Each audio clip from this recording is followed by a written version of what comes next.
병에 걸려 사망한 사람도 스스로 목숨을 끊은 사람도 자기 죽음을 자유롭게 선택한 것이 아닙니다. 도대체 어떤 죽음이 자유로운 죽음일까 였습니다.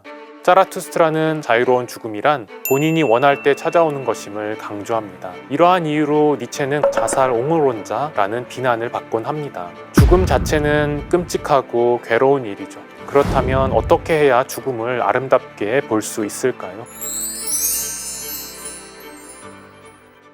안녕하세요. 철학교수 한충수입니다. 오늘은 독일 철학자 프리드리히 니체가 말한 인간의 자유로운 죽음에 관해서 이야기해 보려고 합니다. 니체는 1844년 독일 중부의 작은 마을 레켄에서 태어났고, 그는 고등학교 때부터 언어에 비범한 재능을 보여주었고, 그래서 독일어권 대학 역사상 최연소 교수가 되었어요. 그런데 이제 막 그 실력을 발휘하려는 찰나에 몸이 매우 아프기 시작하였죠. 1889년 니체는 이탈리아의 도시 토리노에서 정신을 잃었고 식물인간과 같이 되었습니다. 극심한 고통 속에서도 니체는 글을 쓰는 작업을 멈추지 않았고 많은 책을 저술해 출간하였습니다. 그는 자신의 고통스러운 삶으로부터 오히려 삶을 긍정하는 철학을 만들어냈죠. 마치 가시덤불에서 아름다운 장미꽃이 피어나는 것처럼 말이죠. 이러한 긍정의 정신이 여전히 사람들이 니체가 남긴 책들을 읽는 여러 가지 이유 가운데 하나일 것입니다. 자유로운 죽음에 관한 그의 생각에서도 그 긍정의 정신을 볼 수 있습니다. 그는 스위스의 휴양지로 유명한 질스 마리아에서 자주 머물렀고, 그곳에서 대표작 자라투스트라는 이렇게 말했다를 1883년부터 1885년까지 집필하였습니다. 독일어 자라투스트라는 다른 말로 조로아스터라고 합니다. 조로아스터는 기원전 7에서 6세기 고대 페르시아에서 조로아스터교를 창시한 사람이에요. 책 속에는 자라투스트라라는 인물이 등장해 여러 가지 일을 겪고 다른 많은 인물을 만나고 다양한 주제에 관해서 자신의 견해를 펼치고 있습니다. 하지만 이러한 내용은 역사적 사실이 아니라 니체가 지어낸 거예요. 니체는 자신의 철학, 신의 죽음, 초인, 힘의 의지, 영혼의 사상을 소개하려고 자라투스트라라는 인물을 내세운 겁니다. 그러니까 이 책은 약간의 사실에 니체가 자신의 상상력과 구성력을 가미해서 만든 철학 소설이에요. 이 소설 속에서 자라투스트라라는 인물이 수많은 주제에 관해서 설교를 하는데, 그 주제들 가운데 하나가 바로 자유로운 죽음에 관하여입니다. 그냥 죽음이 아니라 자유로운 죽음이 주제예요. 이 설교의 제목을 처음 보았을 때 저에게 든 의문은 도대체 어떤 죽음이 자유로운 죽음일까 였습니다. 사람이 자기 죽음을 자유롭게 선택하는 것, 즉 자신의 목숨을 스스로 끊는 것은 자살 혹은 자결이라고 불립니다. 그러니까 니체는 자라투스트라를 통해서 자살의 의의에 관한 철학적 견해를 피력하고 있는 거예요. 그에 앞서 대부분의 자살이 과연 자유로운 죽음인지 잠깐 생각해보고 싶어요. 참으로 안타깝게도 한국은 전 세계에서 자살률이 가장 높은 나라입니다. 보건복지부에서 출간한 2022년 자살 예방 백서에 따르면 OECD 회원국 가운데 한국의 자살률이 가장 높고, 이는 OECD 회원국 평균보다 2.2배 높은 수치라고 하네요. 하루 평균 자살자 수는 약 36명입니다.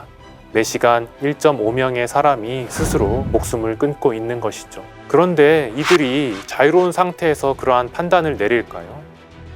남자의 경우 10대, 20대는 정신적 어려움, 30대에서 50대는 경제적 어려움, 60대 이상은 육체적 어려움이 높았으며, 여자는 모든 연령대에서 정신적 어려움이 가장 높았다. 그러니까 그들은 모두 어떤 어려움을 이유로 목숨을 끊은 것이죠. 철학에서는 정신은 내적인 것으로, 육체는 외적인 것으로 구분합니다. 그렇다면 정신적 어려움이라는 이유는 외적인 구속과 무관한 것처럼 보일 수 있어요. 하지만 한국에서 겪는 정신적 어려움이 무엇인지 근본적으로 생각해 본다면 그들의 선택이 자유로웠다고 말하는 사람은 아무도 없을 겁니다. 따라서 병에 걸려 사망한 사람도, 스스로 목숨을 끊은 사람도 자기 죽음을 자유롭게 선택한 것이 아닙니다. 그렇다면 이들의 죽음과 니체가 말하는 자유로운 죽음은 서로 다르다고 볼 수 있겠죠. 니체가 자라투스트라의 입을 빌려 하는 설교는 다음과 같이 시작합니다. 많은 사람은 너무 늦게 죽습니다. 그리고 많지 않은 사람은 너무 일찍 죽습니다. 알맞을 때 죽어야 한다. 니체가 말하는 자유로운 죽음은 알맞을 때 스스로 목숨을 끊는 것을 말합니다. 이 말을 듣자마자 드는 의문은 니체가 말하는 알맞을 때가 도대체 언제인가일 것입니다. 이러한 의문을 예상한 듯 자라투스트라는 다음과 같은 물음을 덧붙입니다. 알맞을 때 살아본 적이 없는 사람이 어떻게 알맞을 때 죽는단 말입니까? 이 물음은 죽음에 알맞을 때를 삶에 알맞을 때로부터 생각해 보게끔 합니다. 그렇다면 죽음에도 정년기가 있을까요? 영국의 극작가 윌리엄 셰익스피어가 저술한 왕자 햄릿의 예를 가지고 설명해 볼게요. 일반적으로 햄릿은 우유부단한 성격으로 복수를 미룬 인물로 알려져 있습니다. 하지만 니체의 자유로운 죽음의 관점에서 보게 되면 햄릿은 복수를 지체한 것이 아니라 알맞을 때 죽기 위해 기다린 것이에요. 그에게는 아버지의 원수를 갚고 덴마크의 정의를 회복한다는 목표가 있었고 되찾고 물려주어야 하는 왕위도 있었습니다. 햄릿은 그 목표를 다 이루었죠. 그리고 포틴브라스라는 후계자를 추대한 후에 죽음을 맞이하였고요. 앞서 자라투스트라는 알맞을 때 살아본 사람이 알맞을 때 죽을 수 있다고 말했죠. 이 말은 죽음에 알맞을 때와 삶에 알맞을 때 사이에 밀접한 관계가 있음을 뜻합니다. 그 관계는 자라투스트라의 말에서 잘 드러난 것 같아요. 명성을 떨치고 싶은 사람은 누구나 제때 명예와 작별해야 하고 알맞을 때 가는 어려운 예술을 연습해야 합니다. 자라투스트라가 제때 명예와 작별하라고 말한 이유는 명예욕을 경계한 것으로 보입니다. 지나치게 명예를 추구하다가 불명예로 삶을 끝내는 사람들을 우려한 것이죠. 우리나라에 이런 말이 있죠. 박수 칠 때 떠나라. 그런데 제때 명예와 작별하는 일은 쉽지가 않아요. 명예의 맛에 빠지면 좀처럼 헤어나기 어렵기 때문이죠. 자라투스트라는 그 경지에 이르기 위해서 연습이 필요하다고 합니다. 결국 니체의 사생과는 사람들에게 열심히 제때 살라는 가르침을 주는 것 같아요. 자라투스트라는 다음과 같이 말합니다.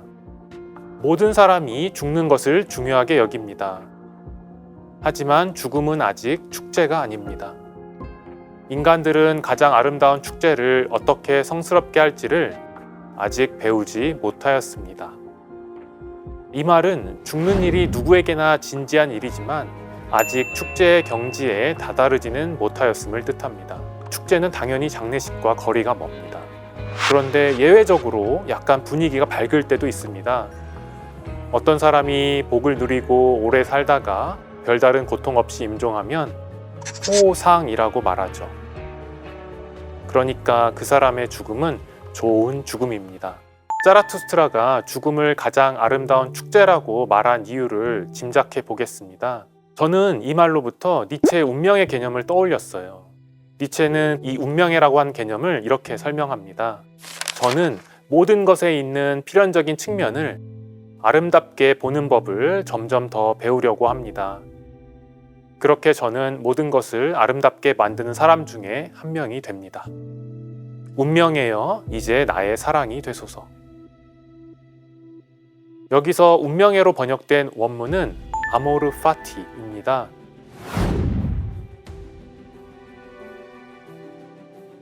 아모르는 사랑을 뜻하고 파티는 운명을 뜻합니다.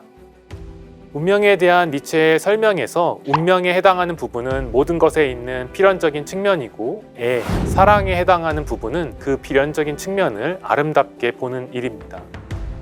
세상 만사에는 모든 사람이 마음대로 할 수 없는 측면이 있죠. 그러한 측면은 어쩔 수 없이 받아들여야 합니다. 미리 정해진 운명처럼 말이죠. 삶에는 죽음이라는 필연적인 측면이 있어요. 태어나서 살아가는 모든 것은 죽을 수밖에 없죠. 죽음은 누구도 피할 수 없는 운명입니다. 일반적으로 죽음은 두려움의 대상이지 아름다움의 대상이 아니에요. 그렇다면 어떻게 해야 죽음을 아름답게 볼 수 있을까요? 죽음 자체는 끔찍하고 괴로운 일이죠. 이 사실을 부정할 수는 없습니다. 하지만 죽음이 지니는 의의는 아름다울 수도 있을 것 같아요. 죽음에 관한 짜라투스라의 설교는 결국 살아있는 사람들이 잘 살도록 권하기 위한 것이었죠. 죽음이 가장 아름다운 축제라는 말도 마찬가지예요. 세상을 떠나는 고인은 세상에 남은 사람들에게 화합과 기쁨의 순간을 선물한 것이죠. 이제까지 독일 철학자 니체와 함께 인간의 자유로운 죽음에 대해서 생각해 보았습니다. 알맞을 때 삶을 스스로 마감하려면 제때 살아가는 연습을 평생 해야 합니다. 오늘 살펴본 니체의 죽음관이 21세기 한국 사회를 살아가는 사람들에게 작은 지침이 되기를 바랍니다. 저의 이야기는 여기서 마칩니다. 여러분 경청해 주셔서 감사합니다.